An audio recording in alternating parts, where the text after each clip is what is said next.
much, everybody. It's a great honor to have President Pres.Marcos Jr. of the Philippines, a great family legacy, and highly respected in this country. I know that because I have many friends in the Philippines, and there's great respect, or I couldn't say it, so congratulations. We're going to be talking about trade. We're going to be talking about war and peace. They're a very important nation militarily, and we've had some great drills lately. We're back with them. I think I can say that the last administration was not getting along with them too well. They didn't get along with anybody. They didn't know. Honestly, they didn't know what they were doing. But we have some fantastic military relationships with the Philippines, and that's been reinstituted.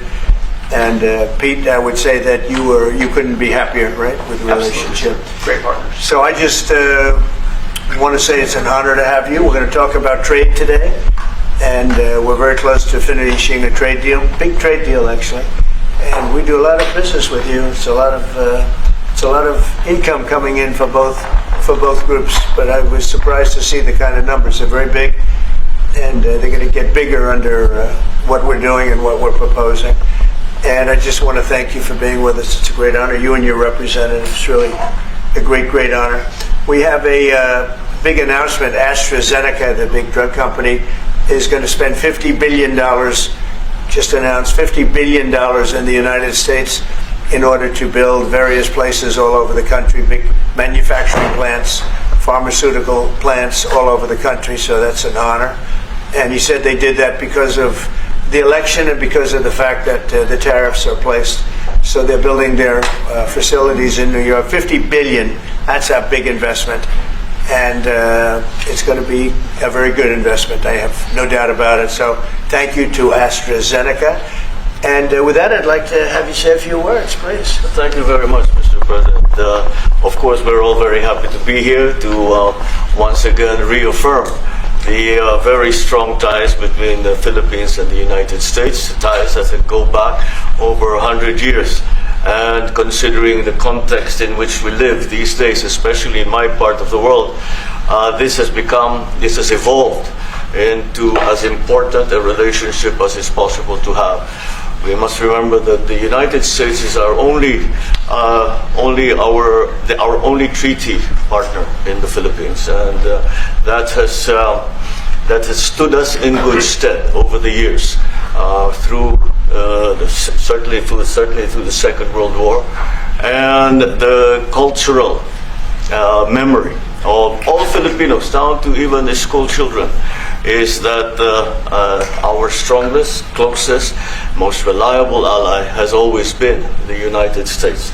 That is something that we value, that we are grateful for, and that we will continue to foster as we go on. With the leadership of President Trump, I am very confident that we will be able to achieve that. I think it is worthwhile to remember that it was President Trump who, in his first term, characterized the relationship between the Philippines and the United States as ironclad. And that has been necessarily the case since that time that you made that statement, sir. And it is something that the Philippines will always hold close to its heart. Thank you once again, and we are honored, and it is our great pleasure to be here and to visit with the President of the United States. Thank you, sir. It's my great honor. Any questions? Mr. President. Yeah, please go ahead. Go ahead. Mr. President, do you think that Chair Jerome Powell should resign? I think he's done a bad job, but he's going to be out pretty soon anyway. In eight months, he'll be out. But I call him too late. He's too late all the time. He should have lowered interest rates many times. Europe lowered their rate 10 times. We lowered ours none. And it's causing a problem for people that want to buy a home. Look, our economy is so strong now, we're blowing through everything. We're setting records. You know that, you see that. And whether it's the Philippines or anyone else, we're setting records at levels that nobody's ever seen before. But you know what? People aren't able to buy a house because this guy is a numbskull. He keeps the rates too high, and probably doing it for political reasons. The only time I remember him cutting rates, I mean, he cut the rates just before the election to try and help Kamala or whoever he was trying to help. He probably didn't know. And he's building a building. He's $2.7 billion. They have a $900 million overrun. What is it? And that was given by Biden. That was another Biden deal. And this guy's building this building that's severely overrun. And what does he need the building for? Why does he need space for more people? So they did a big study the other day, and they called all of the great intellects and the great economists and all of the great everything. And it was 71, and only 2 got it right. Me and another gentleman that happens to be very smart. 69 people got it wrong, and the Fed got it wrong, more wrong than anybody. And you know, he has these think tanks, and they build buildings for people that think. And it's really not thinking; it's a little bit of combination of thinking, but it's something you sort of have or you don't have. They don't. The job he's done is just terrible. He ought to raise interest rates. You know, we should be at 1%. We should be leading the world. Instead, we're paying 4%. And if you look at what that means, that's over $1 trillion in interest that we have to pay. That with the striking of a pen, we would be saving more than $1 trillion. Is that right, Scott? Yes, you have sir. anything to say about it? Yes, sir. I called yesterday and this morning for the Fed to do a big internal investigation to understand not their monetary policy, but everything else. The Fed has had big mission creep, and that's where a lot of the spending's going. That's why they're building these new or refurbishing these buildings. And I think they got to stay in their lane. And I think that based on the way they cut rates last fall, they should be cutting rates now. It's inconceivable, I know the Fed very well, that they can be spending $2.7 billion to build a building. They don't do anything. It's the greatest job. You show up one day, a half a day, you make a little speech, the economy's doing well, the economy's not doing well, we're going to raise interest. And he's got it wrong. That's why I call him too late, T-O-O, too late. And it's really too bad. But it is affecting people that want to buy houses, and that shouldn't happen. And Mr. President, And you know, he should lower them. Those rates should be 3 points lower. That's what they should be, 3 points lower, maybe more than that. Mr. President, I would like to ask both of you Yes. one question. Mr. Pres.Marcos, next year, Philippines is going to be the rotating chair of ASEAN. I wonder, how do you plan to balance your relationship between the United States and China? And for President Trump, Kremlin yesterday said if you are going to Beijing in September, they wouldn't rule out a meeting between you and President Putin. Is such a meeting possible? And how soon do you plan to visit China? Well, we have a lot of meetings possible. President Xi has invited me to China, and we'll probably be doing that in the not too distant future, a little bit out, but not too distant. And I've been invited by a lot of people, and we'll make those decisions pretty soon. Please. Well, as you say, we are chairing ASEAN for 2026. There is no need, in a sense, to balance, as you characterize it, to balance our relationship between the United States and China, simply because our foreign policy is an independent one, and we are essentially concerned with the defense of our territory and the exercise of our sovereign rights. Now, whether we do this not alone, we need to do this with our partners. And again, our strongest partner has always been the United States.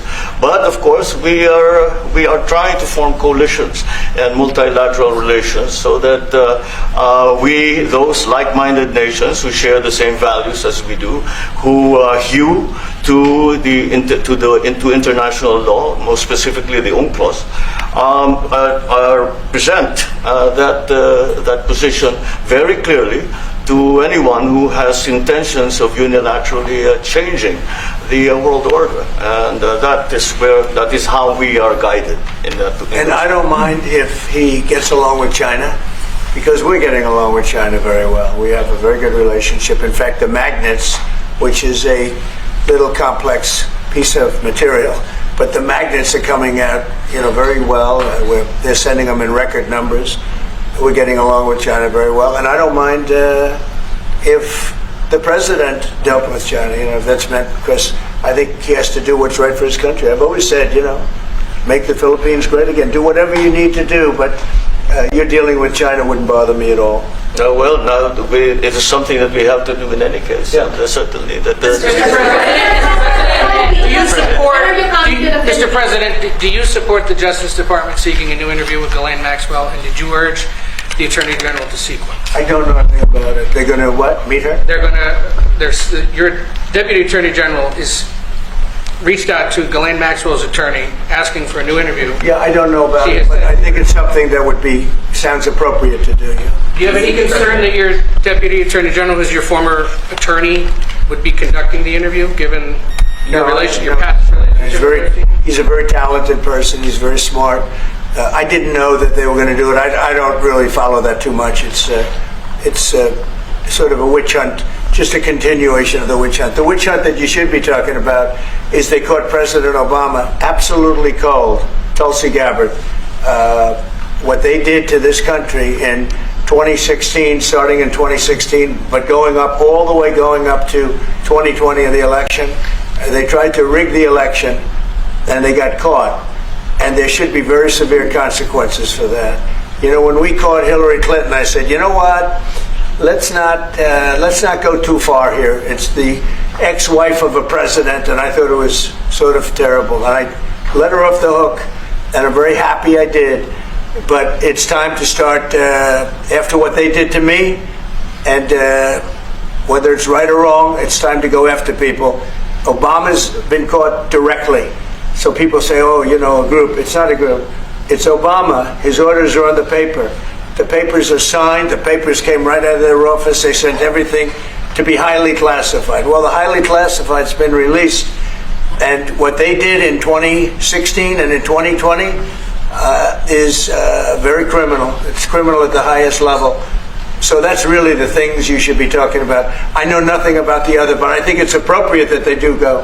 May I ask you about that, Mr. President? Tulsi Gabbard has submitted a criminal referral to the Department of Justice. From your perspective, who should the DOJ target as part of their investigation? What specific figures in the Obama administration? Well, based on what I read, and I read pretty much what you read, it would be President Obama. He started it.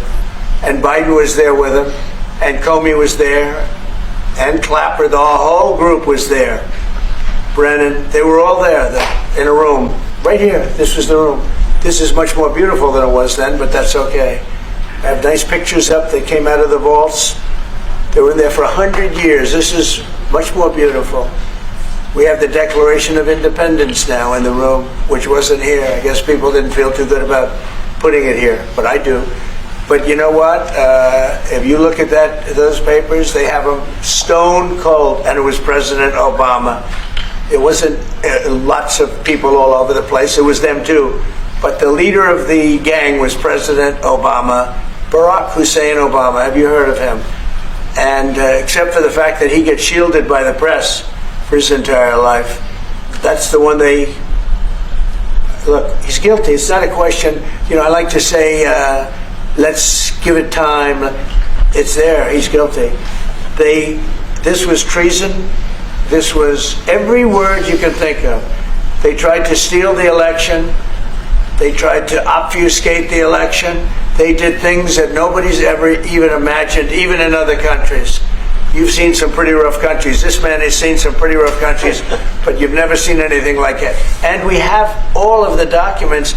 And from what Tulsi told me, she's got thousands of additional documents coming. So President Obama, it was his concept, his idea, but he also got it from crooked Hillary Clinton. Crooked is a $3 bill. Hillary Clinton and her group, the Democrats, spent $12 million to Christopher Steele to write up a report that was a total fake report. Took 2 years to figure that out. But it came out that it was a total fake report. It was made up fiction. And they used that.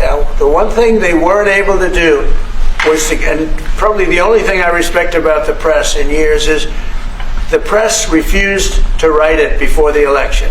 They refused to put it in. The Steele report was a disaster. All lies, all fabrication, all admitted, an admitted fraud. She paid $12 million and the Democrats for that report to a wise guy named Christopher Steele. He wrote a phony report, and they wanted to get that report in before the election. And I'll tell you what, I talk about all the time, the fake news, how bad it is, but in this case, they wouldn't do it. They saw it, they read it, and they said, we don't believe it. And it was only after, substantially, like a month and a half after the election, that it got printed, and it was a big wisp. It was just like a bang of nothing, because the election had ended. If that report had gotten published by the New York Times or somebody, and I respect the Times for maybe only this, because they're crooked as you can be. They're a terrible paper, a crooked, corrupt paper. But for this one moment, they said, this is bullshit, we can't put this in. And neither could any other paper. Wall Street Journal's a lousy paper, very, very dishonest paper. As you see, I'm suing them for a lot of money because they do things very badly. It's got a nice name, but it's really, in my opinion, it's a terrible paper. And it can be corrupt. But just so you know, they didn't take the Steele report. It was the dossier. Remember the famous dossier? I called it the fake news dossier. The news wouldn't publish it. And I'm amazed. They had 2.5 months. It was finished. 2.5 months. That was supposed to be what was going to happen. And it got published a couple of months after the election. And frankly, nobody cared too much about it. But that was a big thing. No, we caught Hillary Clinton. We caught Barack Hussein Obama. They're the ones. And then you have many, many people under them. Susan Rice. They're all there. The names are all there. And I guess they figured they're going to put this in classified information and nobody will ever see it again, but it doesn't work that way. And it's the most unbelievable thing I think I've ever read. So you ought to take a look at that and stop talking about nonsense, because this is big stuff. Never has a thing like this happened in the history of our country. And by the way, it morphed into the 2020 race. And the 2020 race was rigged, and it was a rigged election. And because it was rigged, we have millions of people in our country. We had inflation. We solved the inflation problem. But millions and millions of people came into our country because of that. And people that shouldn't have been, people from gangs and from jails and from mental institutions, people that we don't want in our country, and people that we're getting out, dangerous people. 11,888 murderers. Many of them, 50%, more than 50%, murdered more than one person. I hate to say this with such a distinguished guest, but you know, they asked me a question. I got to answer the question. No, Barack Hussein Obama is the ringleader. Hillary Clinton was right there with him, and so was Sleepy Joe Biden, and so were the rest of them. Comey, Clapper, the whole group. And they tried to rig an election, and they got caught. And then they did rig the election in 2020. And then because I knew I won that election by a lot, I did it a third time, and I won in a landslide. Every swing state won the popular vote. But I won that all the same way in 2020. And look at the damage that was caused.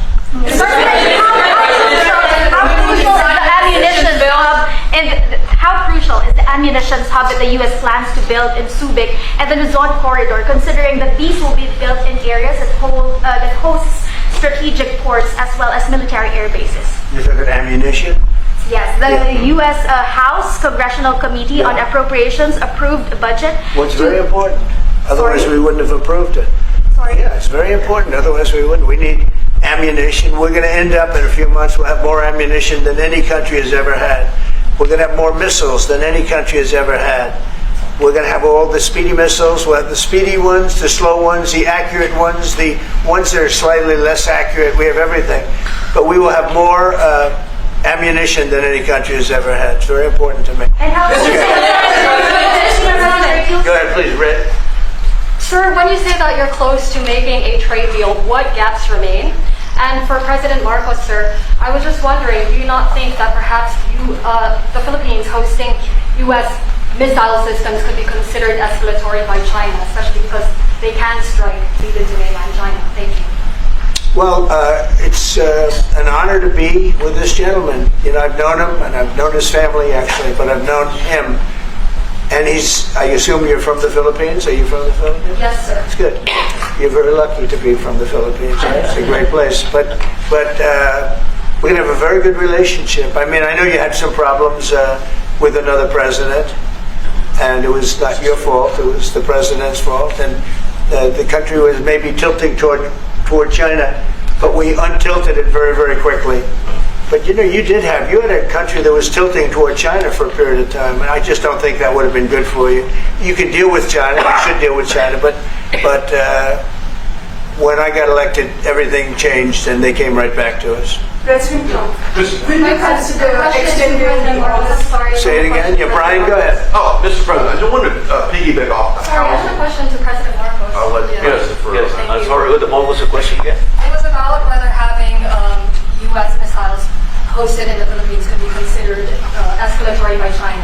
All of what we consider part of the modernization of the Philippine military is really as a response to the circumstances that surround the situation around the South China Sea, and now what we used to refer to as Asia Pacific, which we have expanded now to the Indo-Pacific. And if we would certainly, like in any kind of military spending, we would wish that that wasn't necessary, but it is. And so that is what we are doing. And as an adjunct to the question about the ammunition production, this is actually the United States is assisting the Philippines in what we call our self-reliance defense program, which is to allow us to be self-reliant and to be able to stand our own 2 feet, whatever the circumstances that occur in the future. And the reason that we have encouraged more interaction with the United States is because it is necessary, and it is not just with the United States. It is with all our neighboring countries, and even countries as far afield as the Scandinavian countries, the EU. And so this is an ongoing process. And again, I will stress the point that we do this because we feel it is necessary. Don't forget, just as tantamount to what you're asking, the Philippines were loaded up with ISIS and a lot of terrorists, and they were at a very, very dangerous point. And during my administration, we went in and we wiped them out, working with the Philippines, but we wiped them out. But if we didn't go in, I don't know what would have happened. I don't know who would be your president right now. But we spent a lot of time and a lot of talent on going into the Philippines and wiping out terrorists. They had a tremendous problem during my administration, and we cleaned it up. We got them out, and now you really have a good, solid country again. I believe so. Yes. Mr. President, I want to follow up on the housing question. Yeah. You've got no tax on tips, no tax on overtime, no tax on Social Security. How important is it we have no tax on home sales, capital gains, to unleash the housing market in this country? Well, we're thinking about that, but would also unleash it just by lowering the interest rates. If the Fed would lower the rates, we wouldn't even have to do that. But we are thinking about no tax on capital gains on houses. And I'm very impressed that you asked that question, because nobody knew that. Well, how did you find that out? That's very... I wonder why there's somebody I'm very close to. There's a leaker. There's a leaker. I've also got a question. I find it a very interesting world that we know more about two people at a Coldplay concert just hours after that viral video than we know of Thomas Crooks 1 year after attempting to assassinate you. What is holding back the investigation on Thomas Crooks? Well, they've reported to me and they've told me things, and they really say they haven't found anything that was abnormal. I would say this: the Secret Service was very brave, because they were right there and they jumped on me. They made a mistake. They should have had somebody on that roof, and they should have had communication with the local police, who also, they did a very good job, but they made some mistakes, and we have a whole different group of people now. I don't think anything can happen, but I think we have the best people anywhere in the world right now, and I think they've learned. And they went into him very, in great detail. They gave me the whole thing, and what can I do? They say that it was just a nut job that was looking to do this, and I spoke with the FBI, the new FBI. I spoke to the FBI, who was the old FBI, I wouldn't have believed a thing they said, because the old FBI under Comey was crooked as hell. He was one of the most crooked. Everybody should read the Horowitz report. Unfortunately, Bill Barr didn't use it. But the Horowitz report, not appointed by me, it was a report on Comey and the FBI. It is one of the worst shots at a human being I think I've ever seen. In fact, the New York Times did an editorial that was one of the worst editorials I've ever seen about anybody. That was about Comey. You had to go back and get, and Barr didn't use it because he didn't have the guts to use it, or something happened. I don't know. Too bad. He went to Mr. Durham. Instead of doing the Durham, all they had to use is the Horowitz report. And I always felt badly for Horowitz, frankly, because he's a Democrat, I guess. He was appointed by a Democrat. But that report has gotten lost, and it shouldn't be lost. You should all go back. It should be mandatory reading. Go back and read the Horowitz report on Comey and his cronies. And you'll see exactly, we're going to add that to all the stuff that we found. It just confirms it. But what we found is even more so. Now, we found absolute, this isn't like evidence, this is like proof, irrefutable proof that Obama was seditious, that Obama was trying to lead a coup, and was with Hillary Clinton, with all these other people, but Obama headed it up. And, you know, I get a kick when I hear everyone talks about people I never even heard of. It was this one. No, it was Obama. He headed it up. And it says so right in the papers. Got everything. Got everything. This is the biggest scandal in the history of our country. And it really goes on to even the auto pen, because it all relates to the same thing. It all started the same sick minds. You have an auto pen, which is a tremendous, well, we don't have a president, we have an auto pen that signs everything. I'll bet you sign everything. You don't have auto pens. Everybody, who doesn't sign? You're the president of a country. But it's all that whole thing, leading right up to the end of it is the auto pen. And the auto pen was used by people, and Biden knew nothing about it. Biden knew nothing about it. They were signing documents that he knew nothing about. As an example, they released the Unselect Committee of Liability. The Unselect Committee spent 2 years grilling everybody, and then they destroyed all the evidence. You know why? Because the evidence made them guilty, and he gave them all a pardon. The Cheney, all the scum that was on the Unselect Committee, Cryan, Adam Kinzinger, and Democrats, and he gave them a pardon. Do you have something else? I was just going to add one more thing on Adam Schiff. Director Pulte reports that Adam Schiff claims he lived in a one-bedroom apartment. Now, how does a family of four, and you're a developer, a very successful developer, how does a family of four live in a one-bedroom apartment? No, it looks like Adam Schiff really did a bad thing. They have him. Now, let's see what happens. It's not up to me. It's not up to, I stay out of it purposely. But it's mortgage loan fraud. It's a big deal.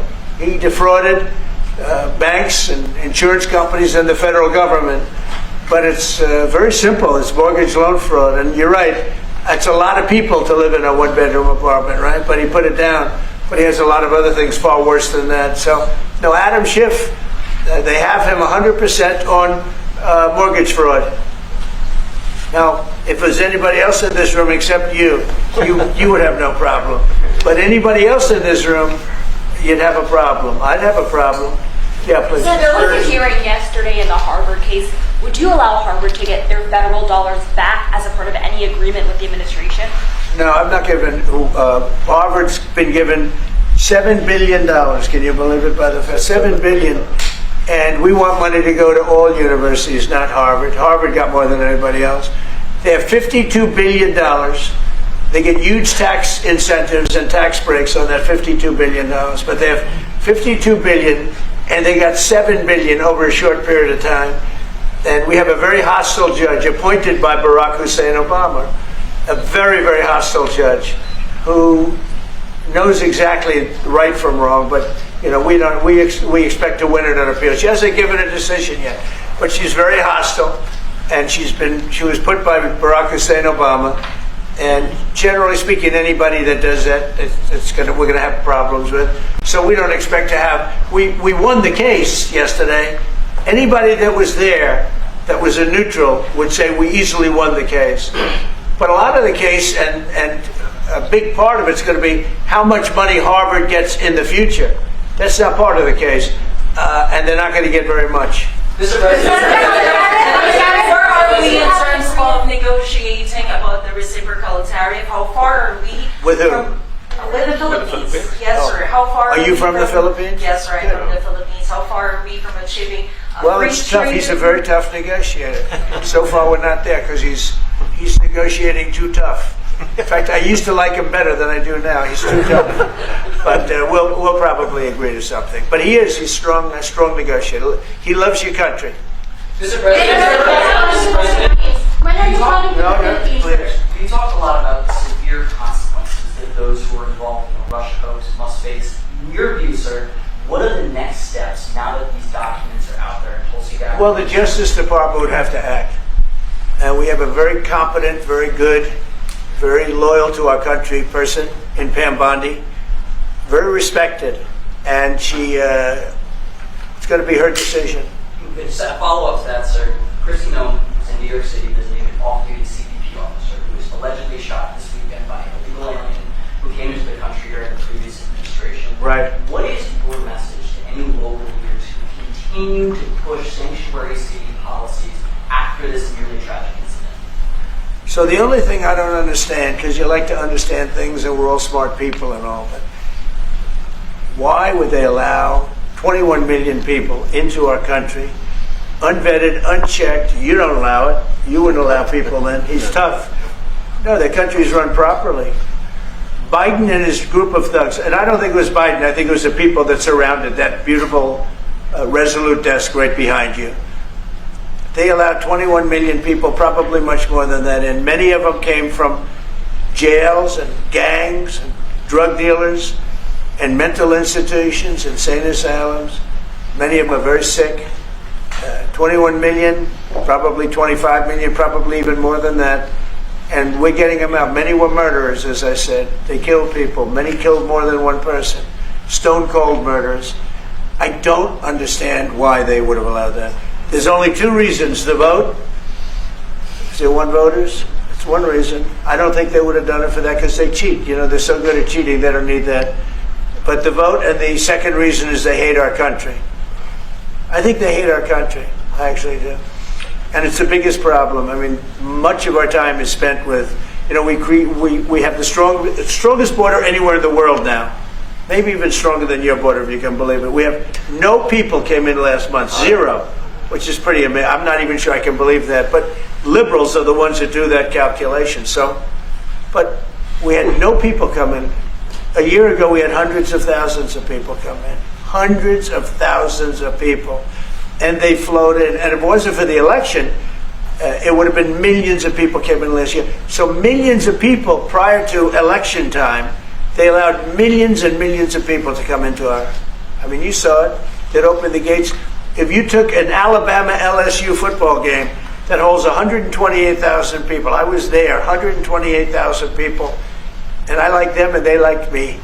But if you took that and doubled it, that's what used to flow into our country on a daily basis. It's not even believable. And we're getting them out, and we're starting with the worst ones. And we had a man shot yesterday, a police officer who's a great gentleman, shot right here at the throat. Probably won't be able to speak again. But he was brave, and he shot the other guy, and they ended up getting him. And you saw the scene where his friend took him to a hospital and dumped him down on the sidewalk. The whole thing was crazy. But why would anybody do to our country what these Democrats have done? And honestly, we can never forget it. We can never forget it. What they have done, the damage that they've done to America is very, very sad. Thank you very much, everybody.